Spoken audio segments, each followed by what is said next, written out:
अंजनानंदनं वीरं जानकी शोकनाशनं कपिसमच्यन्तारं वन्दे लङ्काभयकरं। श्री गुरुवे नमः। शोधवाचा सूत जी कहते हैं कि भैया अब तीसरे अध्याय कथा कैसे आप लोग ध्यान लगा करके सुनिए।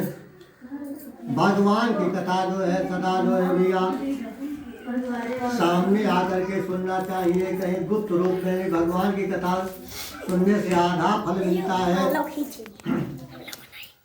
चोलाम को नापो निर्गंधे जितेंद्रिय सत्यवादिता देवालय दिने दिने तास भार्या सरोज वदना भद्रशीला नदी तीरे जिसमें सत्यनारायणम बतम करिष्यामि। श्री गुरुवे नमः। सूत जी कहते आगे चल करके उनका मुकाम यानी चोला मुख नाम के भी राजा हुए जिनका उनका मुख नाम भी था। ये राजा सत्यवादी राजा थे। देवालय में जाकर के भगवान की पूजा करते, गरीबों तथा ब्राह्मणों को इतना दान देते कि वे संतुष्ट हो जाते। जिनकी स्त्री कमल के समान सती साध्वी स्त्री राजा रानी मिलकर के एक दिन भद्रशीला नदी के तट पर सत्यनारायण भगवान का पूजा कर रहे थे। उसी समय उन्हीं के नगर में रहने वाला एक साहूकार बहुत सा धन लाद करके अपनी नाव में नदी के तट पर आता है। वो व्यापार करने के लिए जा रहा था। आज राजा को पूजा करते हुए देख करके अपनी नाव को नदी के तट पर रोक करके राजा के पास जा करके प्रणाम करके कहता है कि राजन आप किसका बतौर पूजन कर रहे हैं, हमको बताने की कृपा कीजिए। आज राजा कहने लगे कि भैया हे साधु वैसी है, सत्यनारायण स्वामी की पूजा हो रही है। हमारे धन तो खूब है लेकिन परिवार नहीं है। संतान प्राप्ति के लिए हम सत्यनारायण भगवान की पूजा कर रहे हैं। सत्यनारायण स्वामी इतने परम दयालु हैं कि वो हमारी विनती को अवश्य सुनेंगे।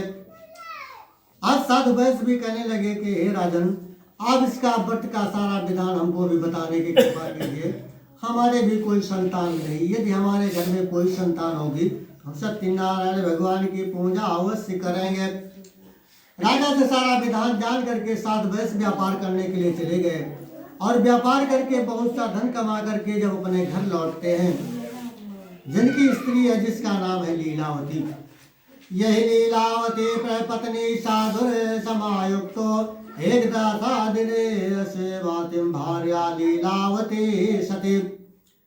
आज लीलावती से कहने लगे कि हे प्रिय हम उनका मुख नाम के राजा के मुखार बिंद से सुन करके आए हैं कि जो सत्यनारायण भगवान है ये संतान को देने वाले हैं। इनकी जो कोई पूजा करता है उसके घर में अवश्य संतान की प्राप्ति होती है।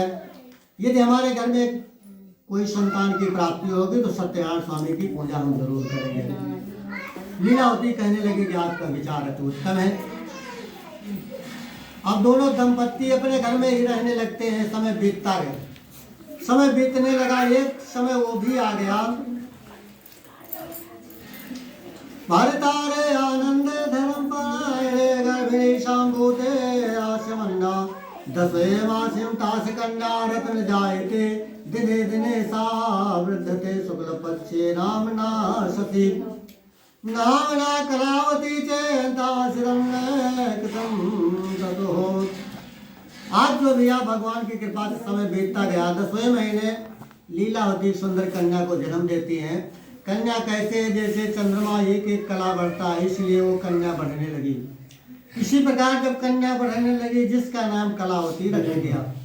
लीलावती आज साधु वैश्य से कहती हैं कि आपके घर में तो संतान हो गई, भगवान की पूजा कर लेना चाहिए। साधु वैश्य बड़े चालाक है, कहने लगे कि अभी पुत्री बहुत छोटी है, जब सयानी हो जाएगी और विवाह करने की योग हो जाएगी तब भगवान की पूजा की जाएगी। उसी समय इसका विवाह भी होगा और उसी समय भगवान की पूजा भी हो जाएगी।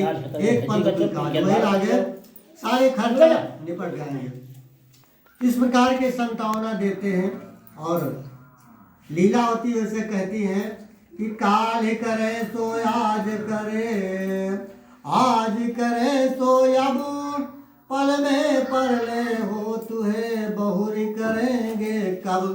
लेकिन साध वैश्य कुछ नहीं मानते हैं, उनको संतावना देकर के व्यापार करने के लिए चले जाते हैं और व्यापार करके कुछ दिन की बाद लौटते हैं बहुत सा धन कमा करके।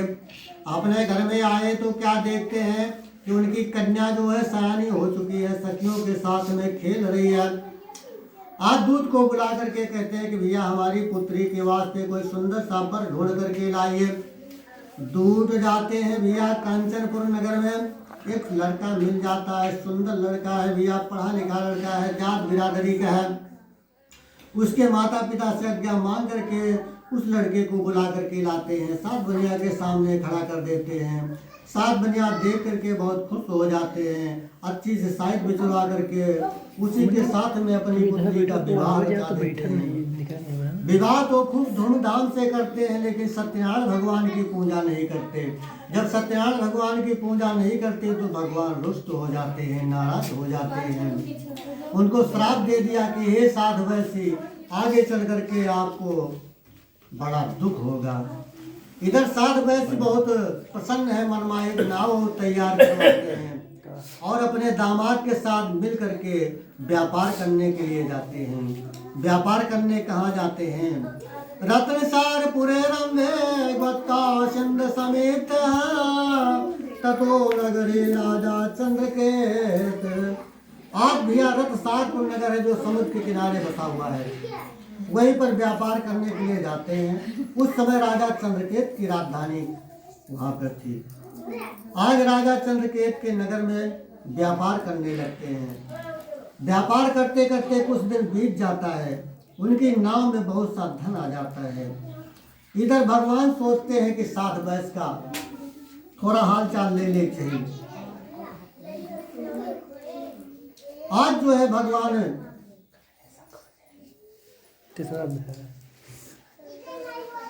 किसी कवि ने कहा है कि लोभी पर सब रुष्ट हो देव पितर भगवान, अपाता है यमलोक में वो न कभी सम्मान, वो न कभी सम्मान। सुनो कंजूस अयानो और दुख लय के यही लोक नरक को क्यों पयानो। चंचल भूतल भार कृपण मानो है जो भी, निश्चय रो रो नरक अंत में पावई लोभी। भगवान कहते हैं कि लोभी का कहीं जो है कल्याण नहीं होता है। आज मायावी चोर भेजते हैं, मायावी चोर आते हैं, क्या देखते हैं कि सात बनिया और उनके दामाद प्रेम के साथ में भैया सो रहे हैं, रात का समय है।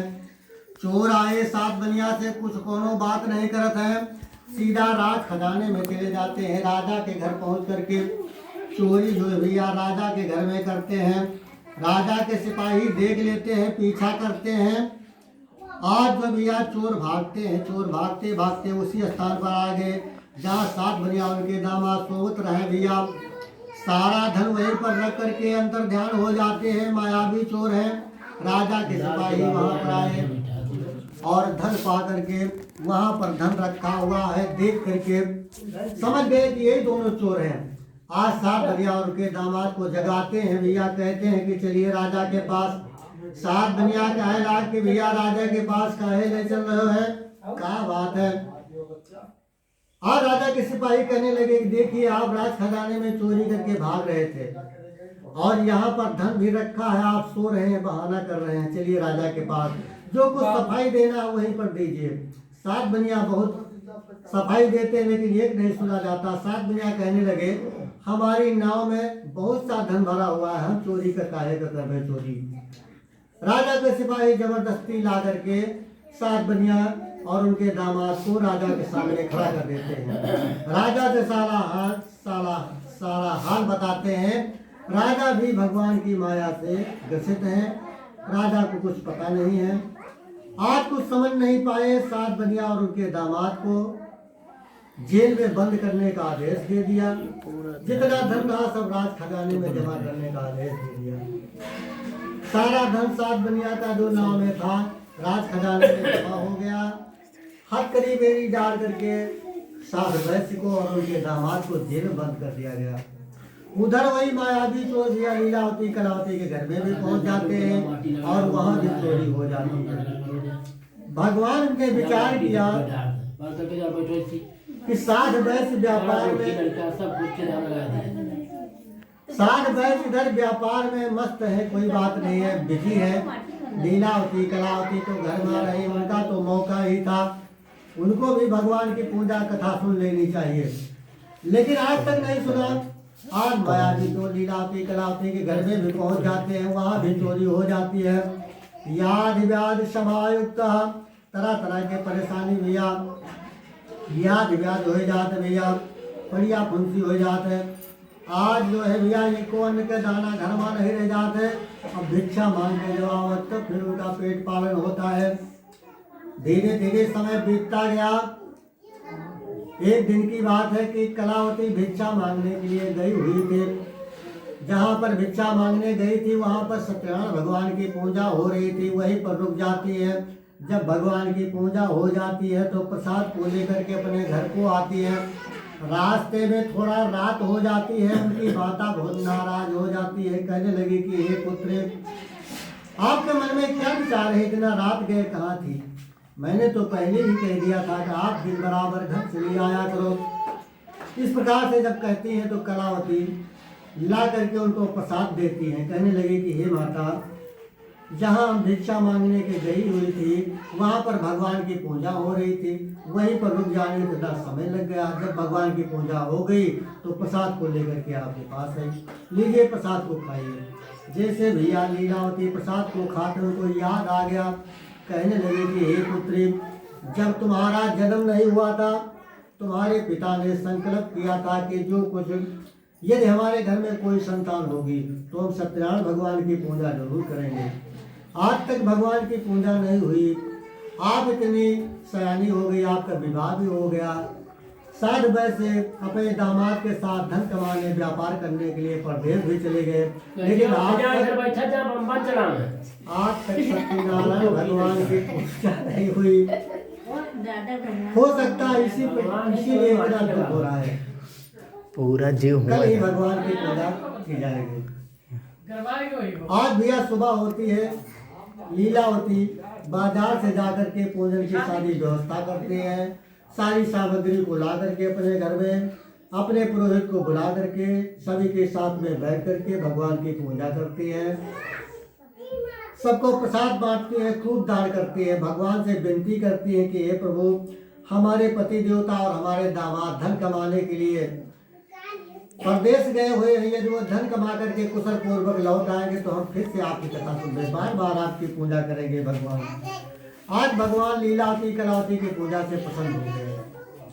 भगवान का विचार रहता है कि भाव बिन देखू नहीं गाड़ी भरे सामान परे, भाव बिन देखू नहीं गाड़ी भरे सामान परे, और रिझ जाता हूँ भक्त के बस एक सूखे पान पर।